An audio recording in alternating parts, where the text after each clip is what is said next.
우리 좌우에 계신 분과 인사 한번 하겠습니다. 예수님은 그리스도이십니다. 우리 지난주 제목으로 한번 인사드리겠습니다. 너는 내게 새 절기를 지켜라. 우리 한 번 더 인사드리겠습니다. 우리에게 부모의 사명이 있습니다. 예, 부모의 자격증을 가지고 부모가 되진 않았지만 부모의 사명은 분명히 있습니다. 보면은 대부분 아이들은 엄마 편입니다. 그럴 수밖에 없겠죠.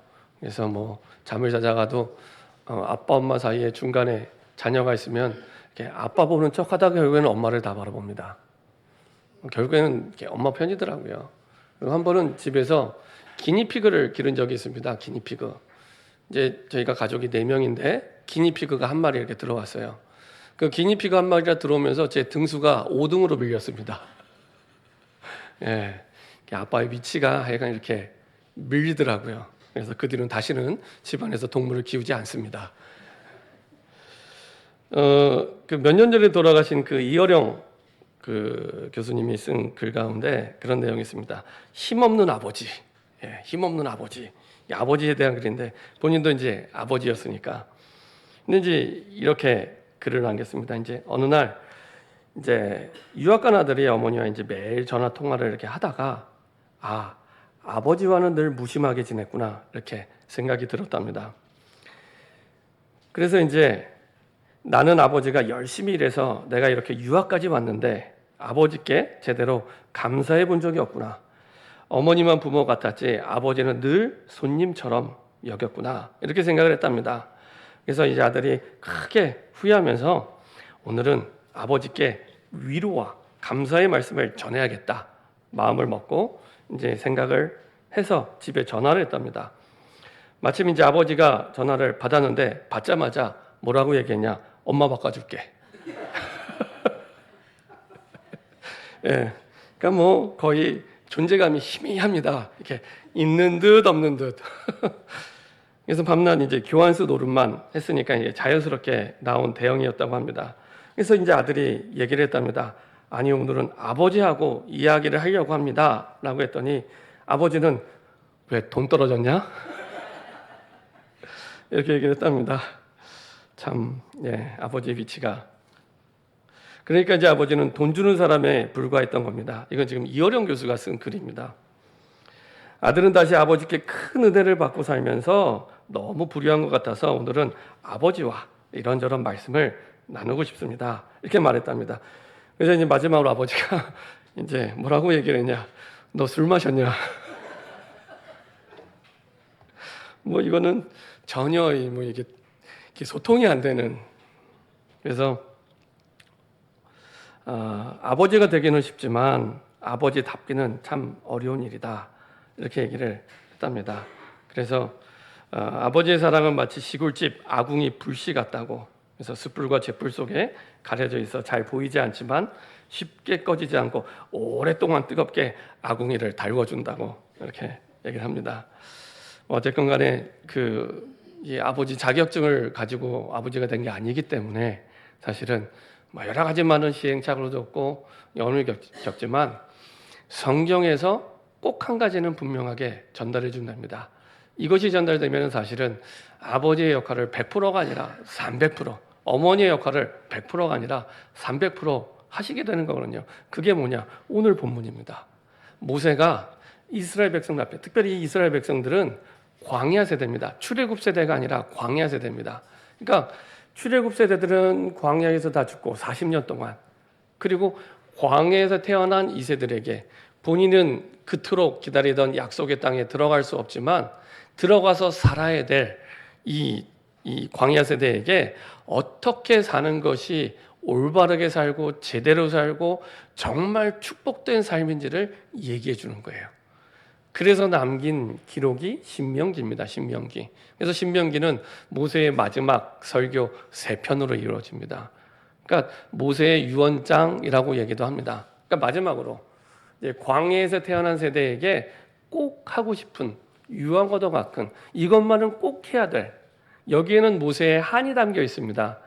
이스라엘 백성들이 430년 동안 너무도 비참하게 노예로 이렇게 살아왔는데 다시는 그런 비참함을 반복되지 않도록.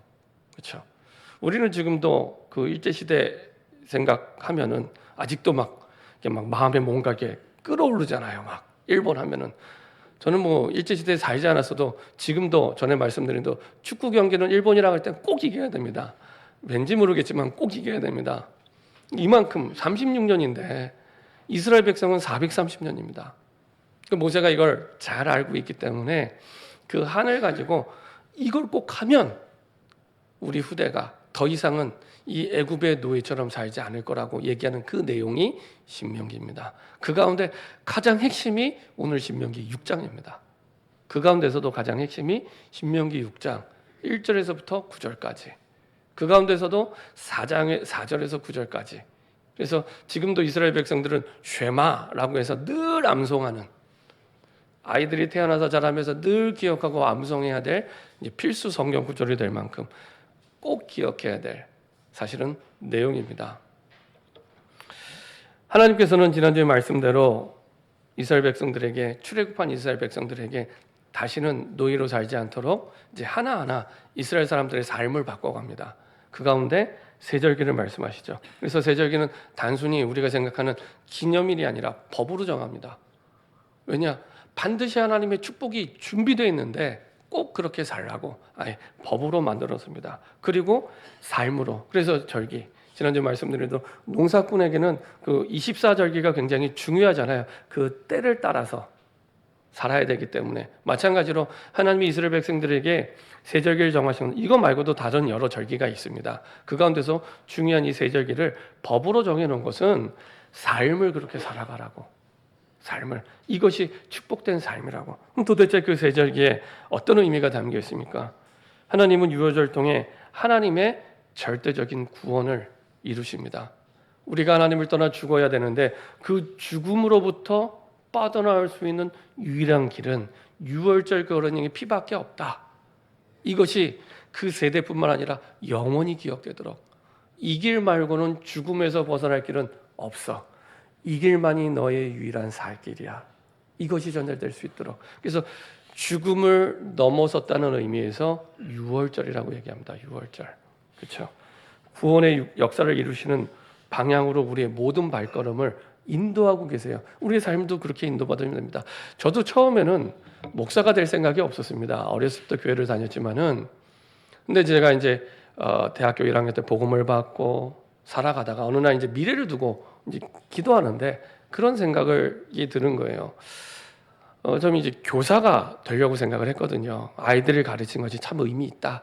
한 생일을 살아가면서 참 가치 있는 일이구나. 아이들을 키우고 교육을 한다는 게. 근데 어느 날 보니까 그것보다 더 중요한 것은 생명을 살려야 되는 거 아니냐. 이 땅에 살아가면서 생명을 살리는 것보다 더 중요한 게 있냐? 없습니다. 생명을 살리는 것보다 더 중요한 게 있습니까? 없습니다. 생명을 살리는 것이 가장 가치 있는 일이구나. 생명을 살려야 밥을 먹어도 힘이 나고, 생명을 살려야 공부를 해도 그게 능력이 되는 겁니다. 죽은 사람에게는 아무 의미 없습니다. 공부하는 것이 뭐가 의미가 있고, 공부를 할 수가 없죠. 죽어 있는데 밥을 먹는 게, 밥을 먹을 수도 없죠. 죽어 있으면 아무 의미가 없습니다.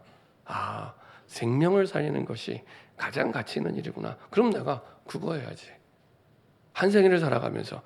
그러다 보니까 그럼 내가 목회자 해야 되겠구나. 하나님이 또 그렇게 길을 열어주셨어요. 그래서 하나님의 구원 사역을 이루는 방향으로 제게를 인도하시더라고요. 근데 이게 저한테만 그렇게 인도하시는 게 아니라 모든 하나님의 백성들에게 그렇게 인도하십니다. 하나님께서는 하나님의 구원의 역사를 이루는 방향으로. 근데 대부분 어떻게 살았냐? 내가 계획을 세워요. 그거는 예수님을 안 믿는 불신자도 할 수 있는 거잖아요. 그죠? 내가 계획을 세우고 그 내가 계획한 대로 내가 하잖아요. 근데 우리는 하나님이 주신 계획을 가지고 하나님이 주신 힘으로 살아가는 거거든요. 근데 대부분은 사실은 그렇게 살지 못합니다. 그래서 하나님의 구원의 역사를 이루는 방향으로 가면 됩니다. 두 번째로 하나님은 오순절을 통해 하나님의 능력으로 살아가도록, 약속해 주셨죠. 그래서 기도하면 하나님이 역사하시고 응답 주시도록 하나님의 자녀에게만 역사하시고 응답을 주십니다.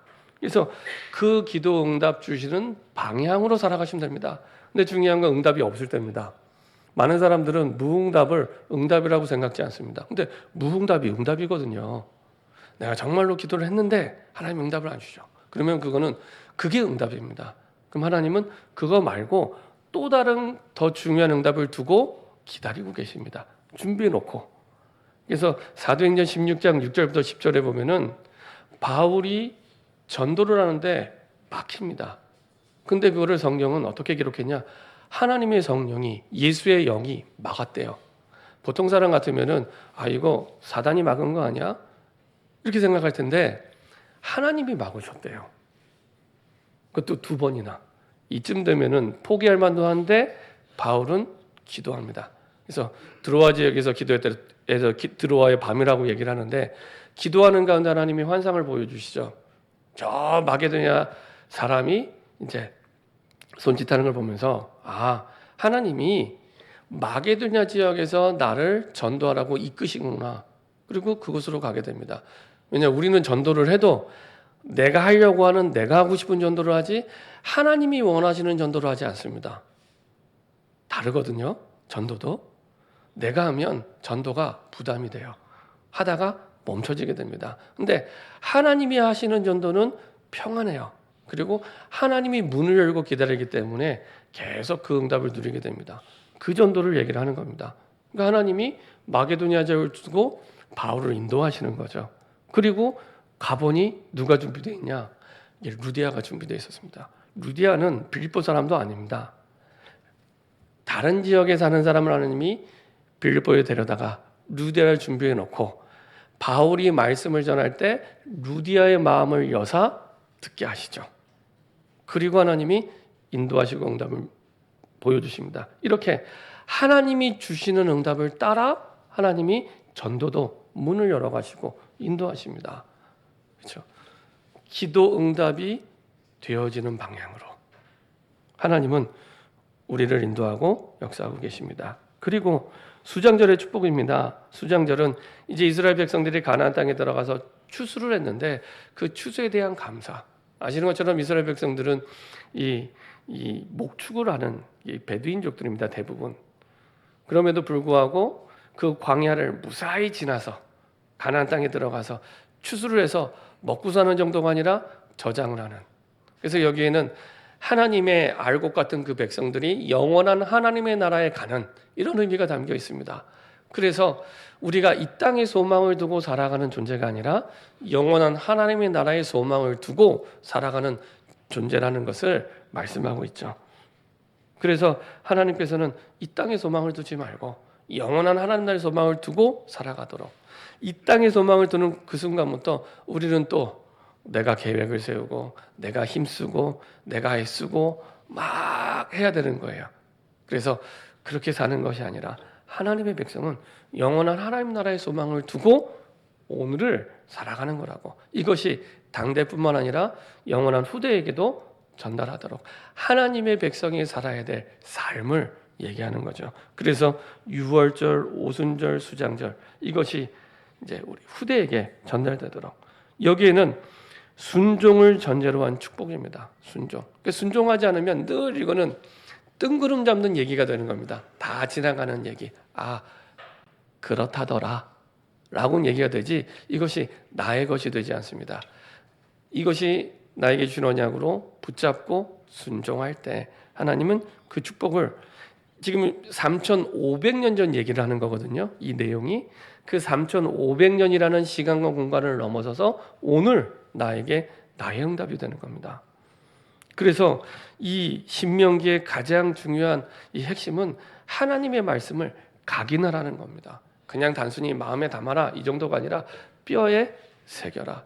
왜냐? 430년 동안 오랫동안 노예로 살아온 그 한을 모세는 알고 있기 때문에 그 언약을 각인하면 된다. 이것이 가장 중요한 교육이고 교육의 핵심이다. 그 얘기를 하는 겁니다. 언약을 각인해라. 그렇죠? 그걸로 충분합니다. 우리 후대에게 우리의 모든 좋은 것을 다 주고 싶잖아요. 그 가운데 가장 중요한 한 가지, 사실은 이것이 만 가지의 응답과 축복을 오게 만드는 열쇠인데 하나님의 언약의 말씀이 각인되는 겁니다. 그래서 마지막으로 이 모세가 가나안 땅에 들어가기 전에 마지막으로 광야 세대에게 한 번 더 말씀을 전달하는 겁니다. 그래서 하나님께서는 그 후대들에게 정확한 언약을 다시 한번 말씀하죠. 그래서 우리가 지난주에 세절기에 대해서 말씀을 듣지만 그때는 출애굽하고 나서의 상황이었지만 또 40년이 흘러서 우리가 읽지 않았지만 신명기 16장에 가면 또 세절기에 대해서 더 구체적으로 얘기를 합니다. 이만큼 하나님은 신명기를 통해서 이제 광야 같은 세상에서 살아가야 될 렘넌트들, 약속의 땅이지만 땅 문서가 있는 게 아니잖아요. 그 땅에 대해서 그 땅에 들어갈 우리 후대들과 그리고 우리들이 그들을 살려야 될 렘넌트 운동의 주역으로 응답받아야 될 그 후대들이 어떻게 살아야 될지를 삶의 방법을 얘기하는 거죠. 첫 번째로 기억해야 될 것은 우리 후대들의 상태입니다. 이 모세는 이 광야 세대에게 전달할 때 마지막 기회구나라는 마음을 가지고 전달했습니다. 왜냐? 진짜 마지막이거든요. 나는 저 땅에 들어갈 수 없지만 마지막으로 내가 들어갈 수 없는 약속의 땅에 들어가서 살아야 될 이 모세가 마지막이라는 심정을 가지고 전달합니다. 우리가 우리 아이들을 신앙교육할 때는 그런 마음을 가지고 그런 자세를 가지고 전달해야 됩니다. 근데 우리 후대는 어떤 상태냐? 기도할 줄 모르는 우리의 후대. 구원받은 하나님의 자녀에게 기도는 모든 것입니다. 그래서 기도가 이게 호흡이라고 얘기를 해요. 근데 호흡이 끊어져 있는 거예요. 가끔 호흡해요. 가끔 호흡하는 세대. 이게 얼마나 이게 심각합니까? 하루 24시간 가운데 진짜 내가 하나님과 마음이 통하는 기도를 얼마나 하고 계십니까? 구원받은 하나님의 자녀에게 기도가 모든 것인데요. 하나님이 절대 주권을 가진 하나님이 역사하셔야 우리가 응답을 받는 거잖아요. 그러면 기도가 돼야 되는데 기도가 얼마나 될까요?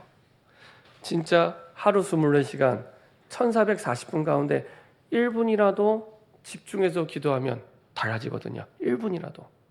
근데 정말로 1분이라도 내가 모든 걸 멈추고 집중할 수 있냐? 그렇죠? 우리 후대가 정말 그렇게 집중하고 있냐? 거의 대부분 안 되고 있습니다. 거의 대부분. 근데 기도가 안 되는 만큼 인생은 안 되게 됩니다. 그대로 갑니다. 기도가 어려운 만큼 인생이 어려워집니다. 절대로 외부의 문제가 와서 어려운 게 아닙니다. 그렇죠? 외부의 문제가 와서 어려워서 못하겠다, 안 되겠다 할 것 같으면 요셉은 진작에 망해야죠. 그렇죠? 요셉은 진작에 망해야 됩니다. 안 되는 환경이 계속됐는데요. 그리고 다윗은 이미 사울의 손에 죽어야 돼요. 3,000명의 군사가 쫓아와서 죽이려고 하는데, 그렇죠? 환경이 어려워서 어려운 게 아니라 중요한 건 그걸 뛰어넘을 수 있는 응답의 길이 있는데 그게 막혀 있는 겁니다. 그 기도의 길이 막혀 있는 겁니다. 그래서 어려운 겁니다. 기도할 줄 모르니 애굽의 근성, 노예 근성, 광야의 근성 그대로 살아가요. 이대로 살면 안 되니까 약속의 땅에서.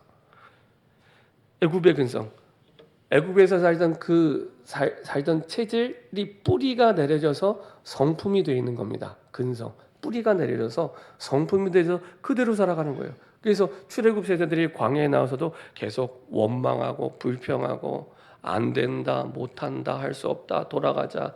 우리가 옛날 노예에 살던 그 시절에 거기서 떡 먹던 게 훨씬 낫다더라, 풀 먹던 게 훨씬 낫다더라, 이렇게 살아가는 겁니다. 전혀 하나님의 계획과 상관없이 애굽의 근성, 노예의 근성 계속 거기에 잡혀 있는 겁니다. 광야 근성, 이 환경 따라가는 거예요. 환경 보고 낙심하고 환경 보고 또 좋아지면 또 다녔다. 하나님의 언약이 기준이 아니라 눈에 보이는 대로 환경 따라. 우리 후대가 그렇게 살아가게 됩니다. 기도를 모르면 이렇게 살아가게 되는 겁니다. 이미 그렇게 살아가고 있죠. 하나님은 우리와 우리 후대를 아무도 도와주지 않아도 어느 곳에서도 당연히 살아남고 그리고 그 세상을 안 되는 그 세상을 살리는 주역으로 부름받은 겁니다. 겨우 밥 먹고 살 정도가 아니라 그 세상을 바꾸고 살리는 주역으로, 정체성이 그런 정체성입니다. 근데 이거를 잊어버리고 살아가는 거예요. 경찰관이 경찰관인 줄 모르면 도둑을 잡겠습니까? 그죠? 소방관이 소방인 줄 모르면 불을 끄겠습니까? 강 건너 불 구경하죠. 내가 소방관이 아닌데. 그렇죠? 옆에서 죽어가는 영혼을 보고도 살릴 마음이 전혀 없는 거예요. 내가 소방관이 아니니까. 이렇게 살아가는 겁니다. 기도할 줄 모르면 우리 후대들이 진짜 하나님이 주신 달란트를 발견하지 못해요. 하나님이 주신 세계복음화 할 만큼의 달란트가 누구에게나 있습니다.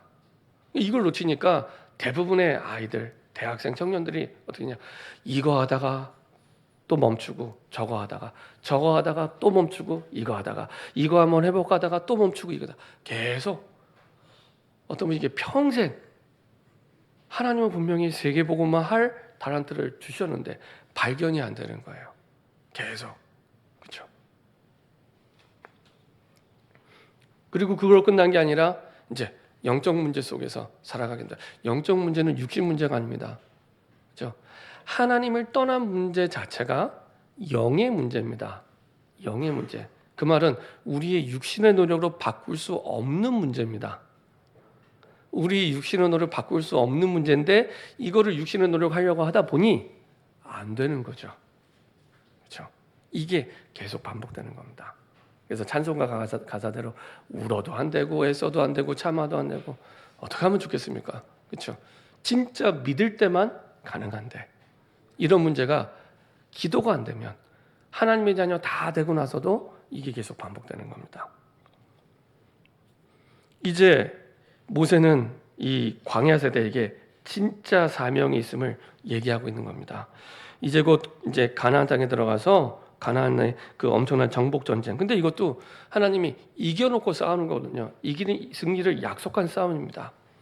그런 엄청난 전쟁을 이제 이기게 되고 가나안 땅에 들어가 살게 되는데 그것을 앞두고 하나님의 백성이 어떻게 살아야 될지를 얘기해 주는 겁니다. 이게 신명기고 그 장면의 핵심이 신명기 6장입니다. 근데 보세요. 들어가서 가나안 정복 전쟁을 하는데 전쟁을 치러야 될 하나님의 군대가 전쟁을 위한 군대 훈련을 한 게 아니라 하나님이 말씀을 준비하게 하십니다. 우리 상식과 안 맞아요. 그렇죠? 우리 생각할 때는 들어가서 이 군대가 전쟁을 치르려면은 거기에 맞게 준비를 하는 게 맞는데 하나님은 말씀을 준비하게 하십니다. 그렇죠? 근데 들어가는데 또 이겨요. 하나님의 말씀을 준비했는데 우리가 한 주간을 시작하는 첫날 예배를 드리고 말씀을 받습니다. 한 주간을 살아갈 때 그 치열한 전쟁터 같은 세상에서 하나님의 말씀이 준비될 때 하나님의 승리를 당연하게 누리게 됩니다. 근데 이걸 놓치게 되면 다 놓치는 거예요. 그래서 하나님은 모세를 통해서 하나님의 말씀을 준비하게 하시죠. 자, 그래서 하나님은 광야에서 찾은 세 가지 답을 먼저 계속 훈련시켰던 겁니다. 광야 40년 동안. 그게 세절기였고요. 세절기를 통해서 하나님의 구원과 능력과 하늘의 배경을 준비시키시고요. 그리고 성막을 통해서 교회 중심의 삶을 40년 동안 살아가도록 훈련시키십니다. 이 세절기의 성막과 언약궤는 광야에서 처음 시작된 겁니다. 이전에는 이스라엘 백성이 없었던 거예요. 근데 앞으로 살아가야 될 하나님의 백성으로 살아가야 될 이스라엘 백성들에게 이 세 가지를 40년 동안 4년이 아니라 40년 동안 훈련시키신 겁니다. 체질이 되도록. 그래서 성막을 만들어서 성막이 나중에 성전이 되고 오늘날 교회가 되잖아요. 40년 동안 성막 중심으로 계속 살아가도록. 그래서 이스라엘 백성들이 40년 동안 움직일 때 그 진영 자체가 항상 성막 중심입니다. 가운데는 성막, 언약궤가 있는 천막. 딱 그 천막을 치면 그 중심으로 세 지파가 천막을 칩니다. 그리고 항상 천막의 문은 성막을 향하도록 어느 방향에 천막을 치든지 그렇게 해서 성막이 움직이면 같이 움직이고 성막이 멈추면 같이 멈추고 모든 것이 성막 중심으로 움직이도록. 다시 말하면 우리의 신앙생활이 항상 교회 중심으로 움직여지도록. 그렇죠? 이 너무너무 중요합니다. 거기에 모든 삶이 있기 때문에. 그래서 우리의 주업은, 우리가 지금 직장에서 하는 그게 우리의 주업이 아니잖아요. 우리의 주업은 하나님의 백성으로서 그 사명을 이루는 게 우리의 주업이잖아요. 아무도 아멘은 안 하시. 네, 여튼 성경은 그렇게 기록이 되어 있습니다. 그래서 성막 중심으로 살아가도록, 성막 중심으로 살아. 그거를 40년 동안 훈련십니다. 왜냐? 430년의 그 노예와 고통을 반복하지 않도록, 세상에 노예되지 않도록. 그래서 교회 중심의 삶이 되도록, 거기에 우선순위를 두고 살아가도록. 그리고 그 성막의 가장 중요한 핵심은 언약궤입니다. 언약궤. 언약궤는 이스라엘 백성들이 가지고 있는 것 가운데 가장 이제 거룩하게 생각하는 그런 성물이거든요.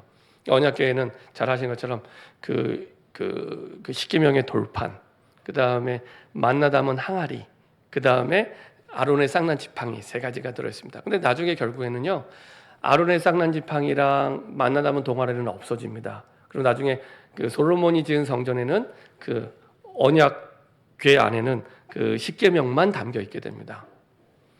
하나님의 말씀을 그대로 붙잡고 따라가도록 하나님이 인도하시죠. 언약궤는 보통 세 가지 의미가 있거든요. 항상 하나님의 임재를 나타나고요. 그래서 언약궤 모양을 보면은 이렇게 천사들이 있고요. 그 다음에 이렇게 그 보좌처럼 모양으로 이렇게 되어 있습니다. 보통 그 당시 우상의 신전들은 우상의 형상을 만들어놔요. 근데 이 성막 안에 지성소에는 언약궤를 두고 보좌 형태로 만들어줍니다. 이렇게 천사가 있고 그 다음에 황금색 뚜껑으로 이렇게 딱 닫아둡니다. 그래서 항상 하나님의 자리라는 것, 하나님의 보좌가 여기 있다는 것, 이거를 이제 임재를 나타내기 위해서 그렇게 만들어 놓은 거예요. 그리고 나중에 대제사장이 이제 이스라엘 백성들을 위해서 속죄할 때 피를 어디다 뿌리냐? 그 언약궤 위에 뚜껑에 있는 그 거기다가 딱 뿌립니다. 그렇게 해서 이스라엘 백성들이 속죄함을 입게 되는 겁니다. 그래서 이 언약궤로 말미암아 사실은 이제 이스라엘 백성들에게는 속죄의 의미도 여기 담겨 있는 거예요. 이만큼 이스라엘 백성들은 굉장히 중요하게 이 언약궤를 생각하거든요. 모든 것이 언약궤 중심으로 이루어지도록. 그래서 하나님의 임재와 하나님의 말씀과 그리고 이 속죄소의 역할을 하는, 그래서 하나님의 말씀을 그대로 따라가는, 이것을 40년 동안 그 속에서 인생의 모든 답을 이스라엘 백성들이 찾도록 하나님이 훈련시킨 겁니다. 그래서 사무엘과 엘리사와 이사야와 초대교회 많은 제자들이 이 축복 속에서 그 시대를 살리는 전도운동을 하게 되죠. 자, 세 번째로 이스라엘 백성들이 모세를 통해 이 신명기 6장의 말씀을 받을 때 모세의 마음은 모든 것을 정복할 수 있는 하나님의 메시지를 담아 전달한 겁니다. 자, 특별히 신명기 6장 5절부터 6절 보면은 이렇게 말씀하고 있습니다. 너는 마음을 다하고 뜻을 다하고 힘을 다하여 내 하나님 여호와를 사랑하라. 이것은 그 모든 세대가 다 받아야겠지만 부모 세대가 먼저 기억해야 될 말씀입니다. 마음을 다하고 뜻을 다하고 힘을 다하여 하나님 내 하나님 여호와를 사랑하라. 그렇죠? 근데 그 사랑을 어떻게 우리가 표현해요? 6절. 오늘 내가 내게 명하는 이 말씀을 너는 마음에 새기고, 얼마만큼 마음에 새긴 정도를 보면 하나님을 사랑하는지를 알게 되는 거예요. 내가 사랑하는 사람의 말은 잊지 않잖아요. 꼭 기억하잖아요. 사랑하니까. 내가 어떻게 하나님을 사랑하는 그거를 어떻게 확인하냐? 하나님의 말씀을 사랑하는 만큼 내가 여호와를 사랑하는 거예요. 근데 이게 돼야, 이게 마음에 담겨야 그 다음 후대들에게 해야 될 7절부터 9절이 되는 겁니다. 후대들에게 해야 될. 자, 자녀를 위하여 7절부터 9절입니다. 같이 한번 읽어보겠습니다. 내 자녀에게 부지런히 가르치며 집에 앉았을 때든지 길을 갈 때든지 누워있을 때든지 일어날 때든지 이 말씀을 강론할 것이며, 너는 또 그것을 내 손목에 메어 기호를 삼으며 내 미간에 붙여 표로 삼고 또 내 집 문설주와 바깥문에 기록할지니라. 부모가 5절 6절이 안 되면 7절부터 9절을 할 수가 없어요. 당장 눈에 보이는 그 상황과 행위가 눈에 들어오기 때문에 다른 내 육신적인 말들이 먼저 나가게 됩니다. 내 자녀에게 부지런히 가르치며 집에 앉아 있을 때든지 길을 갈 때든지 누워 있을 때든지 이 말씀을 강론할 것이며 끊임없이 말씀 포럼이 될 수 있도록 내가 예배드려라 기도해라 이게 아니라 말씀 포럼하라는 겁니다. 이게 먼저 내게 주신 은혜가 먼저 포럼이 돼야 돼요. 증인의 이거 먼저 그래야 이게 된다는 겁니다. 근데 그러려면 내가 진짜 하나님을 사랑하지 않으면 하나님의 말씀을 사랑하지 않으면 될 수가 없어요.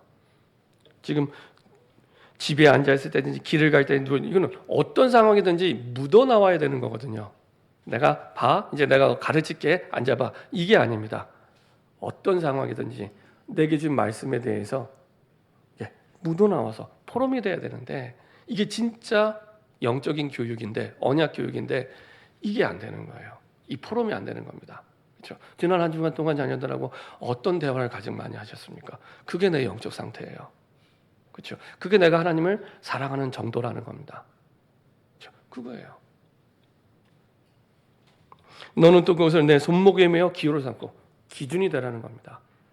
내가 움직이고 행동할 때 기준을 어디에 두냐? 우리 후대가 다 보고 있거든요.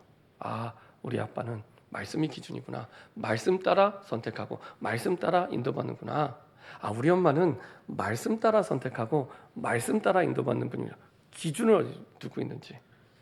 손목에 매어 기호로 삼고 내 미간에 붙여 표로 삼고 유대인들 보면은 이 미간에 네모난 상자 있잖아요. 그 말씀 상자입니다. 말씀 상자.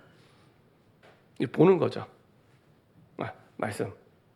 다시 말하면 말씀이 이론이나 관념이나 추측이나 이런 것이 아니라 진짜 부모가 말씀을 보여주는 겁니다. 말씀을.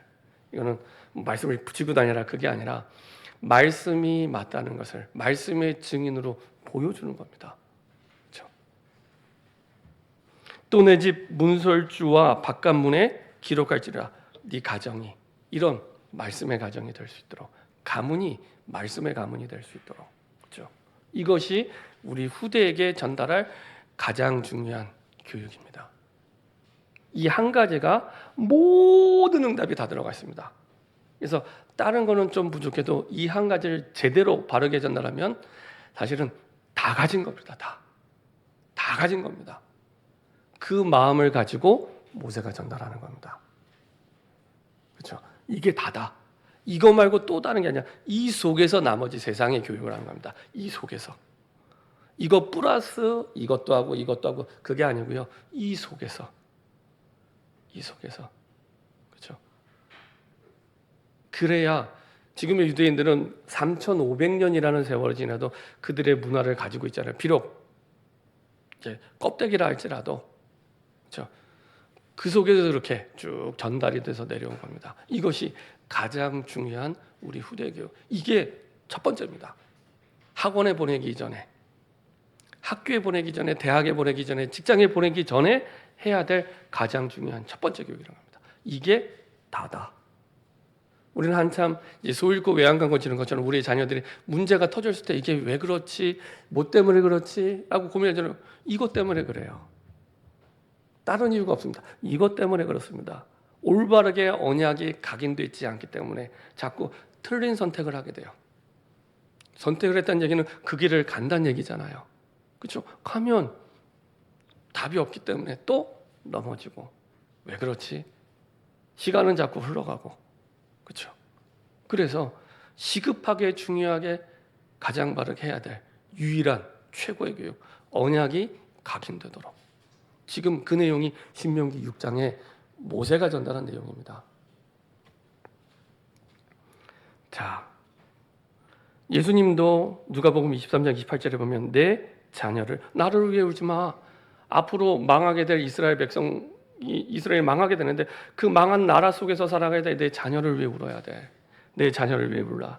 요한복음 22장 15절 18절 베드로에게 가서 도망간 베드로에게 가서 내 어린 양을 먹이라. 사도행 1장 1절 8절 예수님이 마지막 부활 이후에 승천까지 마지막 40일을 지내는데 그 금쪽 같은 40일의 시간을 이 제자들을 감론을 모아서 간절하게 다시 하나님의 말씀을 하나님의 나라가 어떻게 이루어지는지에 대해서 가르치십니다. 다시 언약을 전달하십니다.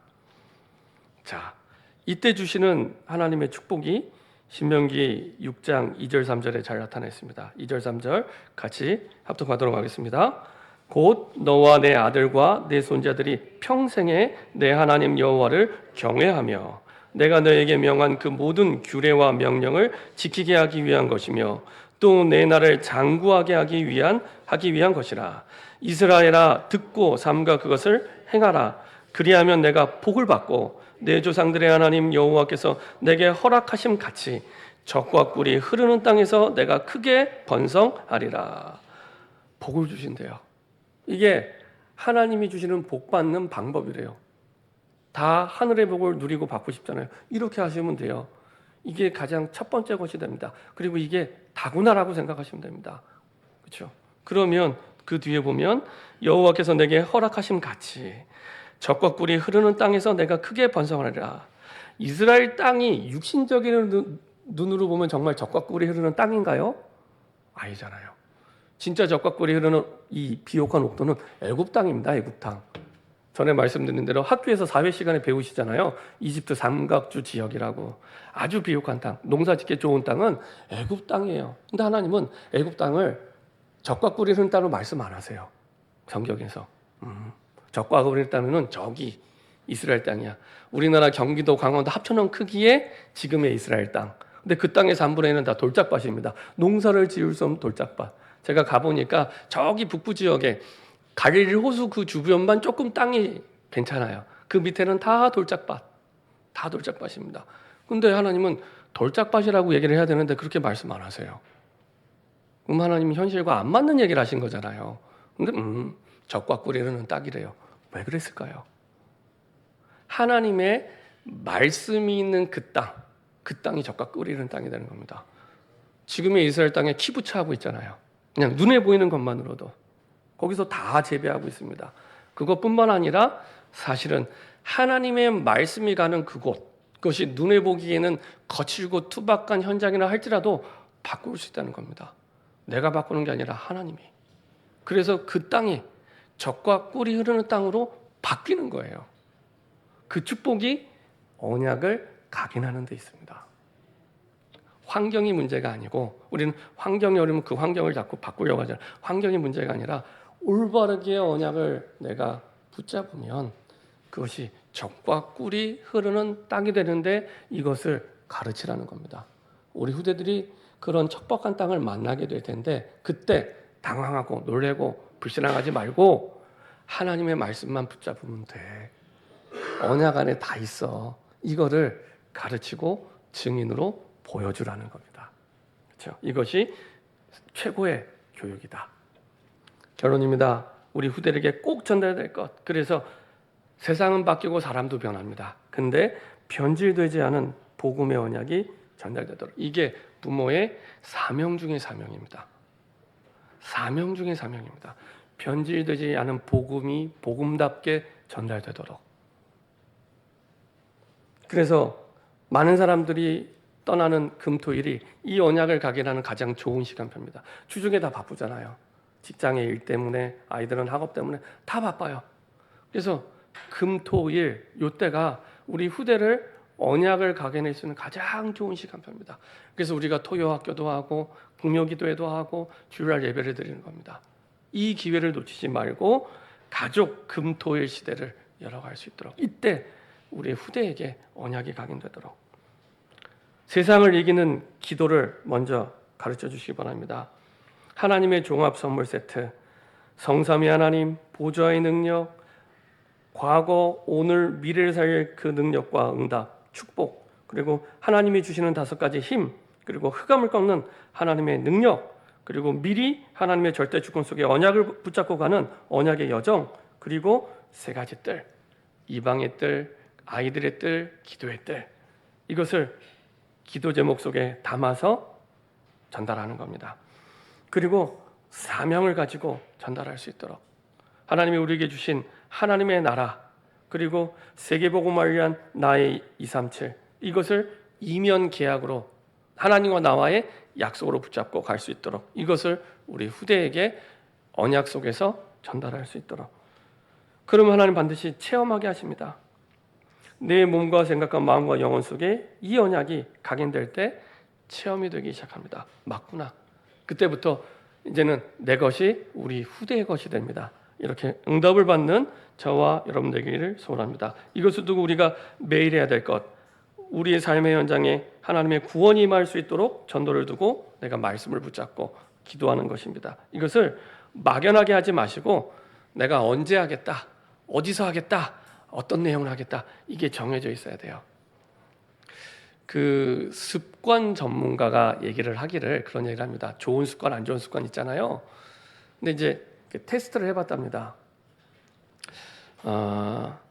그 좋은 습관을 들이기 위해서 세 군데 이렇게 집단을 이제 실험을 하는데, 한 집단에게는 그냥 의미만 얘기해주고, 그다음에 두 번째 집단에는 의미와 함께 동기부여도 해주고, 세 번째 집단에는 시간, 장소, 내용 이런 구체적으로 정하고 하도록 실험을 해보니까 첫 번째 집단에서는 실제로 실천한 사람이 한 20%에서 30%. 근데 두 번째 집단도 비슷하답니다. 20-30%. 근데 세 번째 집단에서는 한 80%가 실천을 하더랍니다. 그 말은 늘 그렇구나 하고 끝내는 사람은 늘 그냥 듣고 끝내는 거예요. 실천이 안 돼요. 이게 진짜 맞구나. 이건 진짜 하나님이 내게 주시는 거구나 라고 마음의 언약으로 붙잡고, 그럼 내가 언제 하겠다, 어디서 하겠다, 어떤 의미다 할 때 이게 내 거가 되는 거예요. 내 거가 되는. 그래야 그 속에서 하나님 주시는 응답을 확인하게 됩니다. 그래서 중요하게 이렇게 응답을 받고 인도받는 저와 여러분 되길 소원합니다. 기도하겠습니다. 주님 감사드립니다. 이 땅에 태어나 복음 받은 것도 감사한데 이제 우리 후대를 두고 부모가 되게 하심을 감사드립니다. 우리 후대에게 전달해야 될 가장 중요한 변질되지 않은 복음의 언약이 아버지 안에 복음이 복음답게 우리 후대에게 전달될 수 있도록 축복하여 주시고, 이 일을 두고 하나님의 은혜와 하나님이 주시는 힘을 허락하여 주옵소서. 감사드리며 주 예수 그리스도의 이름으로 기도합니다. 아멘.